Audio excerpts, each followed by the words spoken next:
मेरा नाम डॉक्टर योगी है।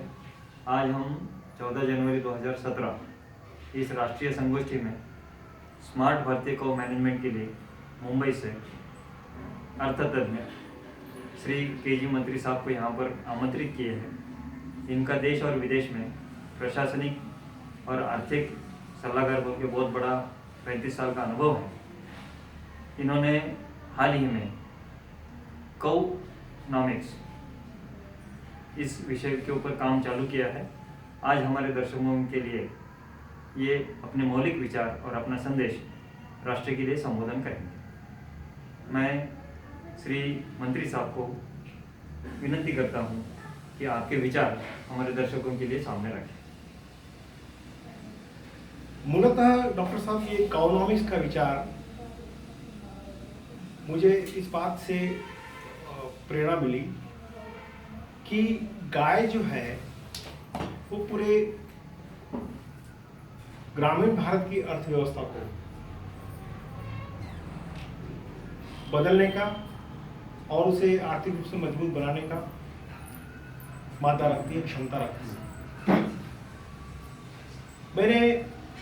जब मैं बैंक में कार्यरत था तो 1986 में मैंने पुस्तक लिखी थी बैंक कर्मचारी साथियों के लिए, और उस पुस्तक का विषय था ग्रामीण अर्थशास्त्र।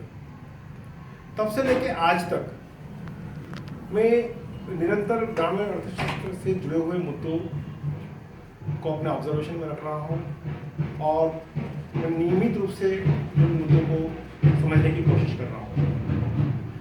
और धीरे धीरे मेरा पक्का विश्वास होता जा रहा है कि गाय, जो कि महात्मा गांधी ने कहा और भगवान कृष्ण ने गाय को हमारी अर्थव्यवस्था का आधार माना था, तब से लेके मुझे ये लगता है कि यदि गाय पे ध्यान दिया जाए तो यह अपनी देश की पूरी अर्थव्यवस्था को, खास करके ग्रामीण अर्थव्यवस्था को, जैसा कि महात्मा गांधी ने कहा था कि देश की आत्मा गाँव में बसती है, तो जब तक हम गाँव को मजबूत नहीं बनाएंगे तब तक हमारी अर्थव्यवस्था मजबूत नहीं होगी। तो इकोनॉमिक्स वर्ड इसी आधार पर है कि गाय को यदि हम मजबूत बनाएंगे तो गाँव की अर्थव्यवस्था मजबूत होगी। और इस विषय में मैं निरंतर शोध करना चाहूँगा और मैं गाय के गौपालन से जुड़े हुए कई मुद्दों पर अपने विचार रखना चाहूँगा आने वाले समय में, और इन चुनौतियों को सामने रखना चाहूँगा किस प्रकार से हम इस बाजारीकरण की व्यवस्था में हम गाय को मजबूत बनाएं, गाँव की अर्थव्यवस्था को मजबूत बनाएं। इसलिए मैंने इकोनॉमिक्स विषय चुना है।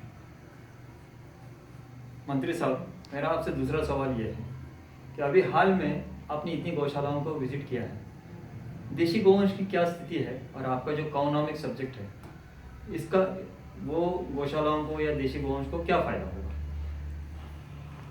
डॉक्टर साहब, ये आपने बहुत अच्छा सवाल किया है। मैंने काफ़ी गौशालाओं को विजिट किया है और जो आंकड़े हमारे पास मौजूद है उनको भी मैंने एनालिसिस करने की कोशिश की है, और ये बड़ी भयावह स्थिति है कि आज वर्तमान में कम से कम 80 से 85% गौवंश जो है वो यदि या तो संक्रमित है, हाइब्रिड है और खराब हो चुका है।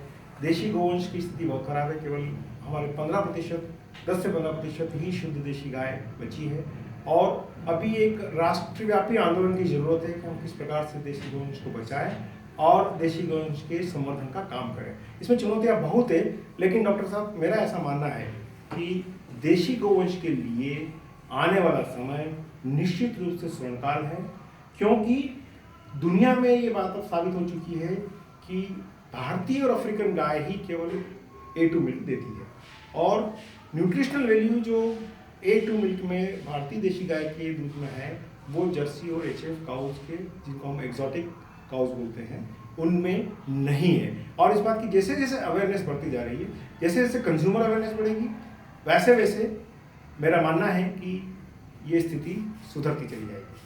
वर्तमान में ये स्थिति, कई सपोर्टिव एलिमेंट्स इसमें एक साथ इकट्ठे हुए हैं। कंज्यूमर की अवेयरनेस बढ़ रही है, न्यूट्रिशन के लिए लोग ज़्यादा जागरूक हो रहे हैं, लोगों की परचेसिंग पावर बढ़ रही है, इसलिए वो अधिक कीमत देके अच्छा दूध खरीदने की स्थिति रखते हैं, अच्छे मिल्क प्रोडक्ट खरीदने की स्थिति रखते हैं। सरकार का पूरा तंत्र जो है वो बड़ा सपोर्टिव है। साथ ही जो स्पिरिचुअल लीडर्स जो है हमारे संत और महात्माओं ने जिस तरीके से पिछले 50 साल में अथक संघर्ष करके, 70-80 साल के अंदर अथक प्रयास करके, संघर्ष करके जितने भी गाय वो बचा पाए, आज तक बचा पाए हैं। अब इसको आगे ले जाने का काम वैज्ञानिकों का, अर्थशास्त्रियों का और इस तंत्र से जुड़े हुए हम सभी लोगों का है, और ये बड़ा अहम दायित्व है, क्योंकि आने वाले समय में जॉबलेस ग्रोथ हो रही है, और ऐसे में हमें कोशिश ये करना होगी कि हम ग्रामीण भारत के लिए अधिक से अधिक जॉब वहीं क्रिएट कर पाएँ, उन्हें अर्बन इंडिया में आने की ज़रूरत नहीं पड़े, और वो एक स्वावलंबी भारत, स्वावलंबी गांव का एक जो सपना है आदरणीय प्रधानमंत्री नरेंद्र मोदी जी का और हमारे राष्ट्रपिता महात्मा गांधी का, वो हम इस देशी गाय के माध्यम से पूरा कर पाए। मंत्री साहब, मुझे ऐसे पूछना है, अगर आप भारतीय गाय को इतना महत्व देते हैं तो फिर ये गौ माता माता बोलने के बाद इसके लिए डोनेशन मांगना, चंदा मांगना कितना जायज़ है? डॉक्टर साहब, ये एक बहुत गहन चिंतन का विषय है, और ये हमारी चिंता का विषय भी है। ये एक विडंबना है कि एक तरफ हम गाय को माता मानते हैं और दूसरी ओर उसकी इतनी दुर्दशा हो गई है। ऐसा क्यों? इसके तह में कई सवाल छुपे हुए हैं। इसमें खास तौर पे हमने गाय को मां मान के, उसका आदर सम्मान करके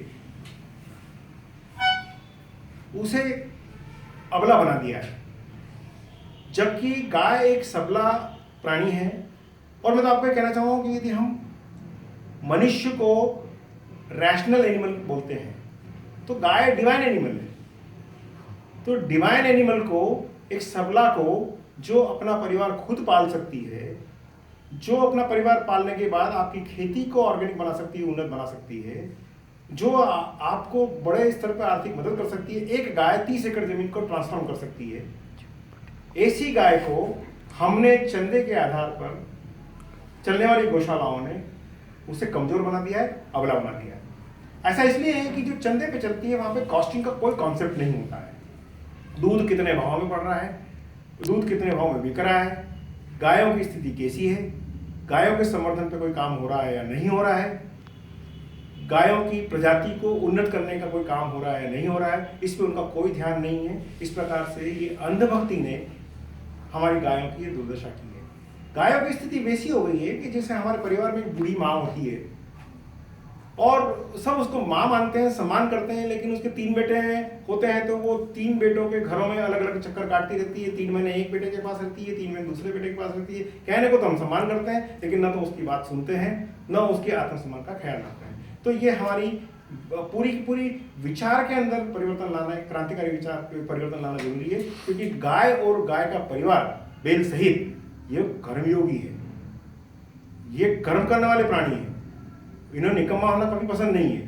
तो हम गाय को अगर निकम्मा बनाएंगे, हम बैल को निकम्मा बनाएंगे और उसको पूजा करेंगे, तो वो हम ही उसको कहीं ना कहीं कसाई खाने में भेजने की व्यवस्था कर रहे हैं। ये दुर्भाग्य की बात है कि गाय के अलावा और भी पालतू प्राणी होते हैं जो हम समाज में पालते हैं।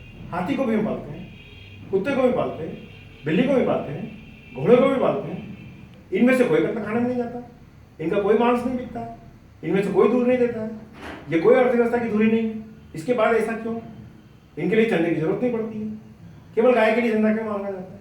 तो कहीं ना कहीं हमें इस पूरे मॉडल को ठीक करना जरूरी है। इसके साथ ही ये भी देखना है कि चैरिटी से चलने वाली गौशालाओं ने काफ़ी अच्छा काम भी किया है, जिसमें गौ संरक्षण का काम है। जो कमजोर और बीमार और बूढ़ी गाय हैं उन्हें संभालने के लिए गौशाला ने काम किया। तो हमारी कोशिश रहनी चाहिए कि चैरिटी से चलने वाली गौशालाएं गौ संवर्धन का काम करें और गौ संरक्षण का काम करें। गो पालन का काम वो गोपालकों पे छोड़े और गोपालकों को इस बात के लिए प्रेरित करें कि उनका दूध अच्छी से अच्छी कीमत में बिके, क्योंकि जब कंज्यूमर अच्छा पैसा देगा तो स्वावलंबन तभी आएगा जब आपको मार्केट में मार्केट ड्राइवन प्राइस मिलती है, अच्छी कीमत मिलती है। दिल्ली के अंदर कुछ गौशाला है जो शुद्ध गाय का दूध 115 रुपये लीटर तक बेच रही है। अहमदाबाद में कुछ गौशाला है जो 90 रुपये 100 रुपये लीटर बेच रही है। तो 90 रुपये 100 रुपये लीटर दूध बिकता है तो गाय अपने आप स्वावलंबी हो जाती है। किसान मजबूत होगा तो गाय मजबूत होगी, गाय मजबूत होगी तो उसे चैरिटी की जरूरत ही नहीं है। चैरिटी की जरूरत कमजोर लोगों को होती है, गाय कमजोर नहीं है। पहले तो हम ये समझने की कोशिश करें। दूसरी बात यह है कि जो सामान्य दूध 50 रुपये लीटर बिकता है और देशी गाय का दूध 100 रुपये लीटर बिकता है, क्यों बिकता है? क्योंकि जिन लोगों को मालूम है कि इसकी न्यूट्रिशनल वैल्यू ज़्यादा है वो इसकी प्रीमियम देने को तैयार है।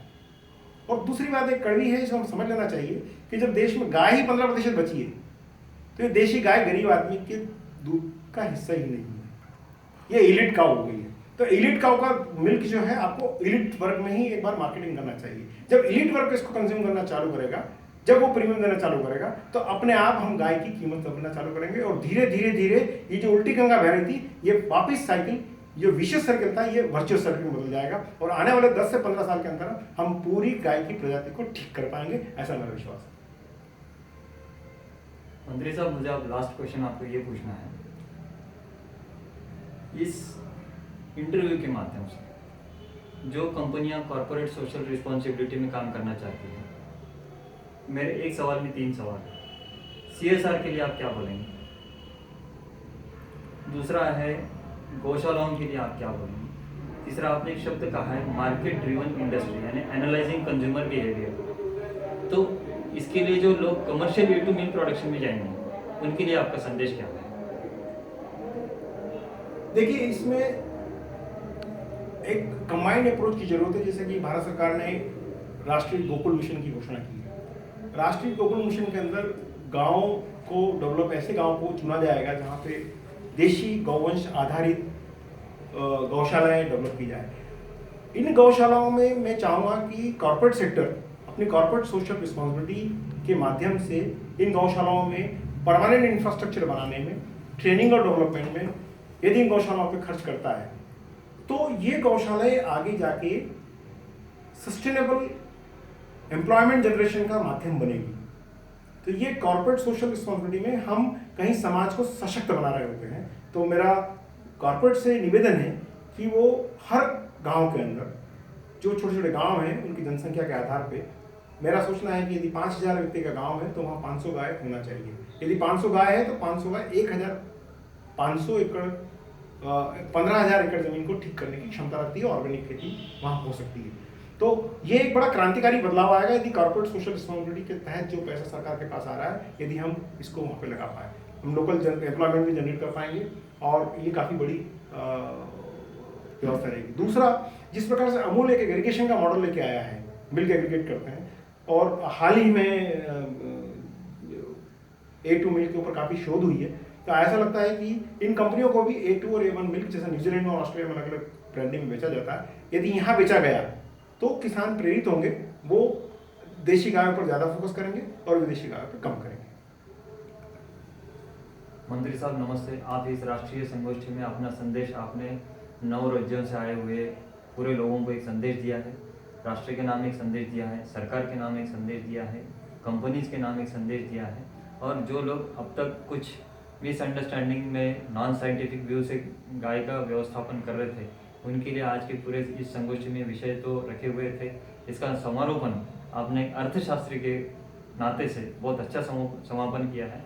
मैं आपका शुक्रगुजार हूँ। धन्यवाद। Thank you.